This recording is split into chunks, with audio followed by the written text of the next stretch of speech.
It's the Kyle Hyman Show on Redeemer Radio. This is Kyle Hyman, and joining us to talk about his book, Symbol or Substance, a dialogue on the Eucharist with C.S. Lewis, Billy Graham, and JRR Tolkien, is the author, Dr. Peter Kreeft. Thanks for being here, Dr. Kreeft. You're welcome. Thanks for having me. It's a pleasure. Your book is a conversation that takes place, it's like a what if of sorts. So, 50 years after your death, when authors write imaginary conversations between you and other authors, who would you like to be in your fictional company? Well, I question the question because nobody's going to write dialogues about somebody who writes dialogues. That's a little too removed. But who would I like to have a conversation with in heaven? Sure. St. Augustine and St. Thomas Aquinas. They're my two favorites. What would you want to talk to them about? Everything. Yeah. Absolutely everything. Would they agree more or disagree on things? Oh, they would agree. They're very different personalities, very different historical situations, very different tasks, very different points of view. But Aquinas is definitely a disciple of Augustine, integrates him with Aristotle. And Augustine is a disciple of just about everybody. So the subjects of this book that you wrote, C.S. Lewis, Billy Graham, and J.R.R. Tolkien, only one of them's Catholic. Why did you choose these three men? Because they represent three different positions on the Eucharist. The typically Protestant evangelical position, Billy Graham, the holy symbol but nothing more. Tolkien, the complete Orthodox Catholic position of transubstantiation. And Lewis, who takes a typically Anglican via media, or kind of compromise. He strongly believes in the real presence but not transubstantiation or the Catholic doctrine of it. So it's an ecumenical conversation among three kinds of Christians. And though their positions are very different, they have a lot in common, and it's a model of what an ecumenical conversation ought to be, namely totally honest, totally open, totally non-compromising, and respectful. And just reading through this, it's such a fun and entertaining way to present this.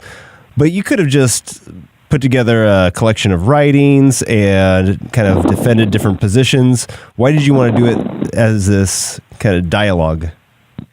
That's a good question. You know, long ago I wondered why philosophers don't write Platonic dialogues anymore, Socratic dialogues.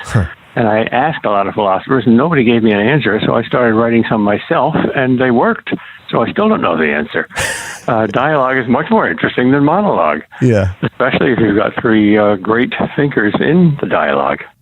That idea of three, you've actually done this several other times, and in the book you talk about imagining different conversations always between three famous people.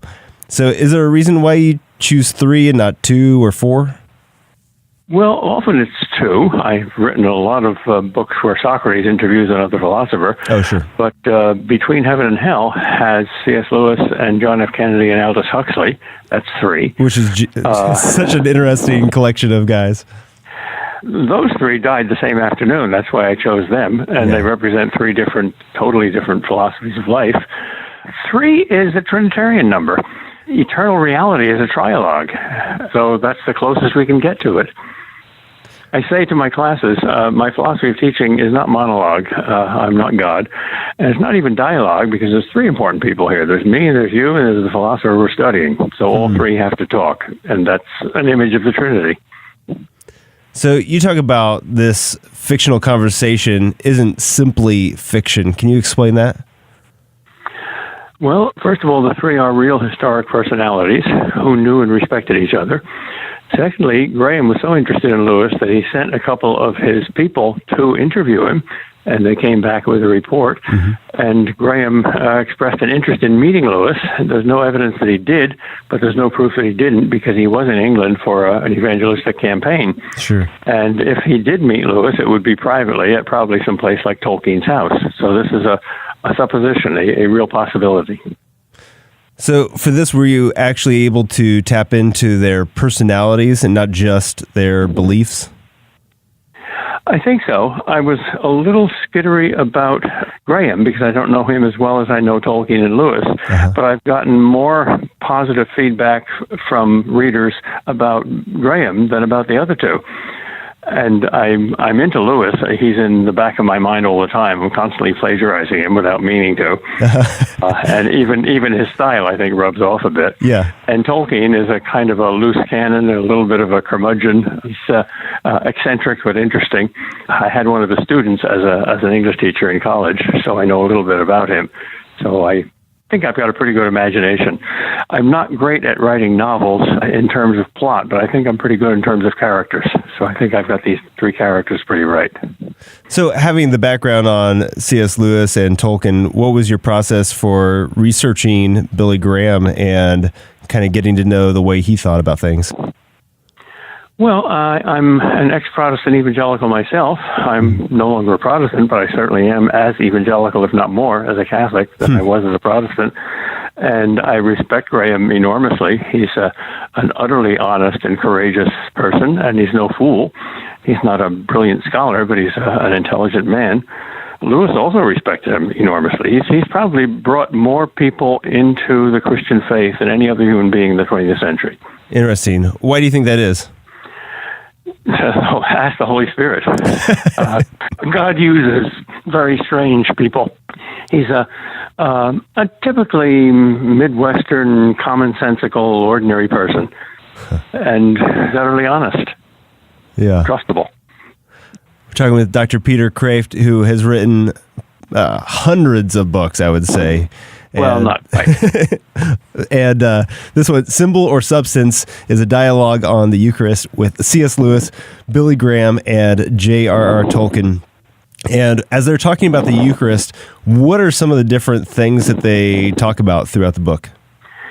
Well, around that key doctrine, a lot of other doctrines hover. Sola Scriptura, church authority, the relation between tradition and the present, sacraments, the relation between matter and spirit, all of those things are involved there, which is why Lewis, I think, who read almost everything that's ever been written, wanted to be a kind of a compromiser and take a little from both sides. And then what does Billy Graham add to the conversation? The typically Protestant evangelical position that the Lord's Supper is a divinely instituted ceremony that must be taken seriously and thought of with great reverence, but it's not literally the body and blood of Christ. That's idolatrous. That's ridiculous. It's just a holy symbol like the Bible. Mm-hmm. And so ultimately, of course, Catholics are going to agree with Tolkien, himself a devout Catholic, and taking the side of the Eucharist being the true presence. But are there things that we as Catholics can learn from listening to Lewis and Graham as well? Definitely. In my book, nobody changes their mind. Nobody is simply convinced. Mm-hmm. But everybody listens to the other two. And that changes their attitude towards the other two. So I think that's a model of ecumenism. If you come to the ecumenical table simply with a desire to prove that you're right and the other guy is wrong, not much is going to happen. If you come with a kind of indifference to truth, let's just hold hands and sing together, nothing's much going to happen. But if you come with firm convictions, but with respect for the person who disputes your convictions, you'll learn something. You may not learn that you were wrong, but you'll learn that the other person may not quite be the kind of fool you thought he was. Yeah, so what are some tips or strategies for bringing that kind of ecumenism to a conversation? That's, I think, a bad question. There's an assumption there that there's a strategy, there's a method, there's a kind of a spiritual technology. If you do this, that will result. Uh-huh. When persons are involved, that doesn't happen. Persons have free will. They're unpredictable. That's what makes dialogue so interesting. So, do you think after reading your book that it would convince a skeptic on the true presence of the Eucharist? Probably not, but if the skeptic is interested enough to open the book, he will, I think, be surprised at how reasonable the Catholic doctrine is. and he'll at least have a couple of scales fall from his eyes or a couple of doors open, although he may not go through those doors. Yeah.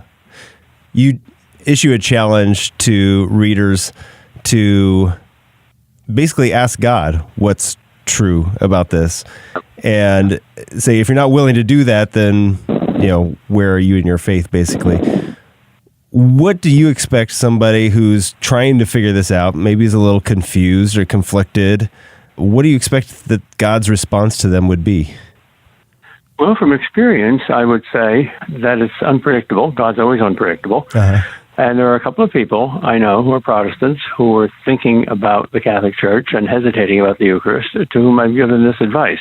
Go to a Catholic church, plunk yourself in front of the tabernacle when nobody's watching, when Mass is not going on, so nobody's embarrassing you, and pray to the God that you know.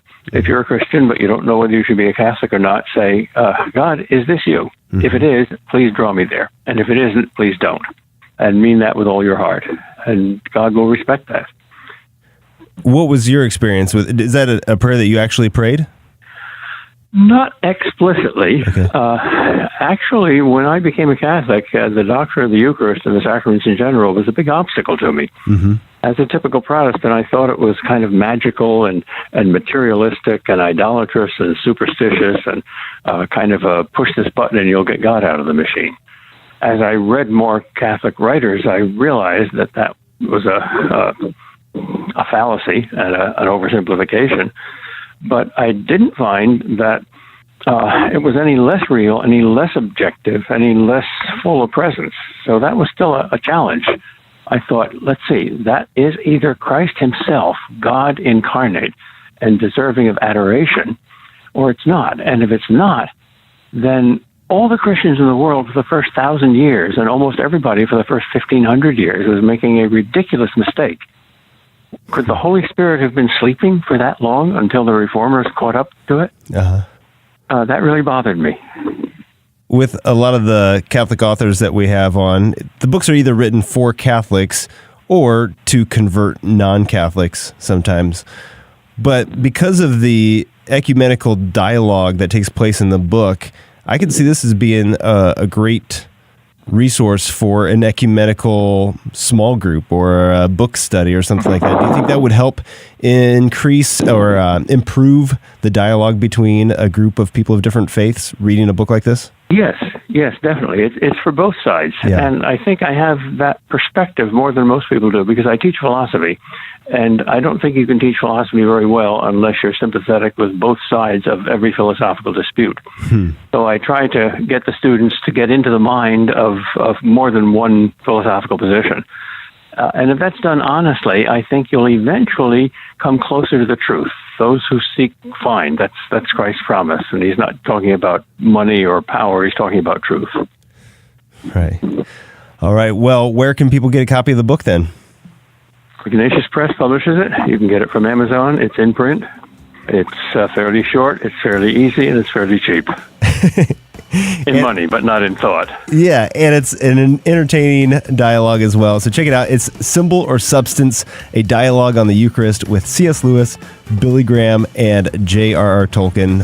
Hopefully this will someday be made into a short film or at least an audio drama of some sort. It'd be really entertaining to hear it acted out. But thank you so much, Dr. Peter Kreeft, for joining us and sharing this with us.